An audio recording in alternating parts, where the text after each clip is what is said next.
नमस्कार दोस्तों।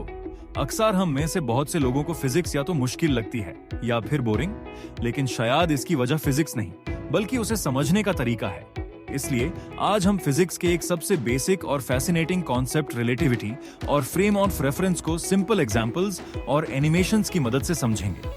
मुझे पूरी उम्मीद है कि वीडियो के एंड तक आप सिर्फ इस कॉन्सेप्ट को समझेंगे ही नहीं बल्कि फिजिक्स को देखने का नजरिया भी थोड़ा बदल जाएगा। तो चलिए जानते हैं कि आखिर रिलेटिविटी का मतलब क्या होता है। मान लीजिए आप एक साइकिल चला रहे हैं 50 किलोमीटर प्रति घंटा की स्पीड से और सामने से एक कार 100 किलोमीटर प्रति घंटा की स्पीड से आपकी तरफ आ रही है।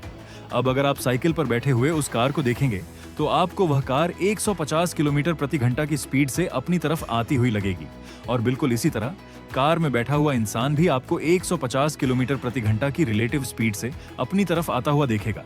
लेकिन अब एक तीसरा इंसान सोचिए जो रोड के किनारे बिल्कुल शांत खादा है। उसके लिए ना साइकिल की स्पीड बदलेगी और न ही कार की। उसे साइकिल 50 किलोमीटर प्रति घंटा और कार 100 किलोमीटर प्रति घंटा की स्पीड से ही चलती हुई दिखाई देगी। यानी एक ही सिचुएशन में तीन अलग ऑब्जर्वर्स को स्पीड अलग अलग नजर आ रही है। इसी कॉन्सेप्ट को हम रिलेटिव मोशन या रिलेटिविटी कहते हैं। किसी भी ऑब्जेक्ट की स्पीड सिर्फ उस ऑब्जेक्ट पर नहीं बल्कि इस बात पर भी डिपेंड करती है कि आप उससे किस फ्रेम ऑफ रेफरेंस से देख रहे हैं। अब सवाल उठता है, फ्रेम ऑफ रेफरेंस होता क्या है? सोचिए, एक ही घटना को दो अलग अलग जगह पर खड़े दो लोग देख रहे हैं। दोनों की ऑब्जर्वेशन अलग हो सकती है। क्यों? क्योंकि दोनों का फ्रेम ऑफ रेफरेंस अलग है, यानी वह नजरिया या व्यू पॉइंट जिसके थ्रू कोई ऑब्जर्वर किसी ऑब्जेक्ट की मोशन, डायरेक्शन और स्पीड को ऑब्जर्व और मेजर करता है।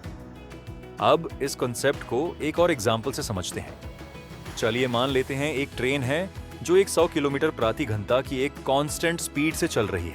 अब उस ट्रेन के अंदर एक लड़का बैठा है। वो अपने सामने एक बॉल को 20 किलोमीटर प्रति घंटा की स्पीड से फेंकता है। अब सोचिए उस लड़के को वो बॉल कितनी स्पीड से चलती हुई दिखेगी? सिर्फ 20 किलोमीटर प्रति घंटा, क्योंकि उसके लिए वह खुद भी ट्रेन के साथ मूव कर रहा है और बॉल भी उसी फ्रेम ऑफ रेफरेंस में है।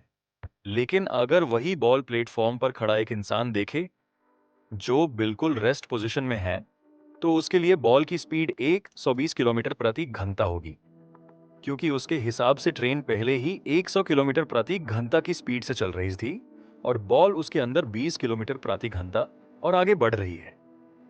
अब मान लीजिए एक तीसरा इंसान ट्रेन के सामने से 10 किलोमीटर प्रति घंटा की स्पीड से साइकिल चलाकर आ रहा है। उसके लिए उस बॉल की रिलेटिव स्पीड 130 किलोमीटर प्रति घंटा होगी। यानी एक ही बॉल, एक ही मोमेंट, लेकिन तीन अलग ऑब्जर्वर्स के लिए उसकी स्पीड अलग अलग है।